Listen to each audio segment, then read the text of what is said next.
Old age के लोग क्या इम्प्लांट करा सकते हैं? क्या हमारा उम्र अगर 80 साल है, 85 साल है, 90 साल है, क्या हम इम्प्लांट करा सकते हैं कि नहीं करा सकते? हेलो फ्रेंड्स, मैं doctor Rohit, dental comfort zone से।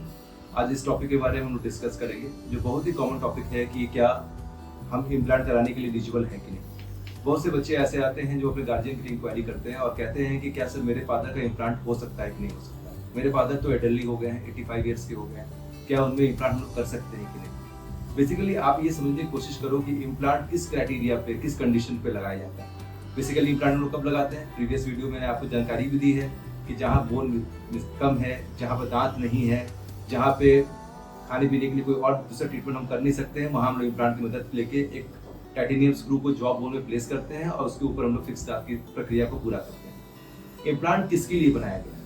क्या 20 साल 30 साल के पेशेंट्स में क्या पूरे दांत गिर जाते हैं, या कोई इमरजेंसी हुआ तो एक दांत टूटता है या 2 दांत टूटता है? तो बेसिकली इम्प्लांट का जो आविष्कार हुआ है, इम्प्लांट का जो ट्रीटमेंट मोडालिटी है, वो बेसिकली एल्डरली लोगों के लिए हुआ है, क्योंकि हम लोग बेसिकली 50 साल से ऊपर के पेशेंट्स में, 60 साल 70 साल के ऊपर के लोगों में ही पूरे दांत को मिसिंग या कुछ एरिया में दांत को नहीं पाते, तो उनके लिए इम्प्लांट बनाया गया है।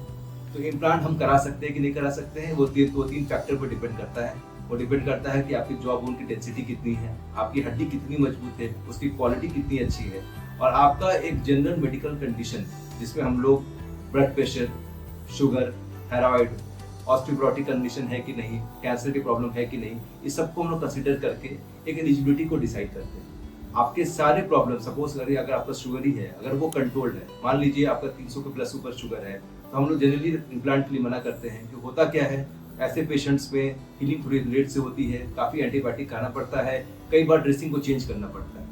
तो ऐसे पेशेंट्स में हम लोग पहले शुगर को कंट्रोल करने का एडवाइस देते हैं। तो सारे मेडिकल कंडीशन जिसके के लिए कोई एब्सोल्यूट कॉन्ट्राइंडिकेशन नहीं है, कहने का मतलब ये नहीं कहा जा सकता है कि हम आपका इम्प्लांट कर ही नहीं सकते, बट वो जो पैरामीटर है अगर उसको हम लोग कंट्रोल में ले आते हैं मेडिसिन की मदद से, लाइफस्टाइल चेंज करने से, तो हम इम्प्लांट के लिए आराम से एलिजिबल हो जाते हैं। इम्प्लांट बहुत ही सेफ प्रोसीजर है। आ रही बात एज की, तो मिनिमम एज का क्राइटेरिया जरूर है, क्योंकि हम लोग 18 साल को एक मिनिमम एज क्राइटेरिया लेके चलते हैं, क्योंकि हमारे जॉ का विकास होता है, डेवलपमेंट होता है, एक स्टेबल बोन हमें नहीं मिलता है। बट 18 साल से ऊपर से लेके किसी भी एज ग्रुप तक अगर आपका general medical condition under control है, तो आप इम्प्लांट के लिए एलिजिबल है। इम्प्लांट संबंधित कोई भी प्रॉब्लम अगर आपको है, अगर आपको ये लगता है कि क्या आप इम्प्लांट के लिए सही तरीके से तैयार है कि नहीं, तो अपने कंसर्न डेंटिस्ट से कांटेक्ट कर सकते हैं, इम्प्लांटोलॉजिस्ट से उनकी राय ले सकते हैं। हमें भी हमसे भी जानकारी लेना है तो हमारे दिए हुए नंबर पे आप अपॉइंटमेंट लेके हमसे बात कर सकते हैं। Thank you.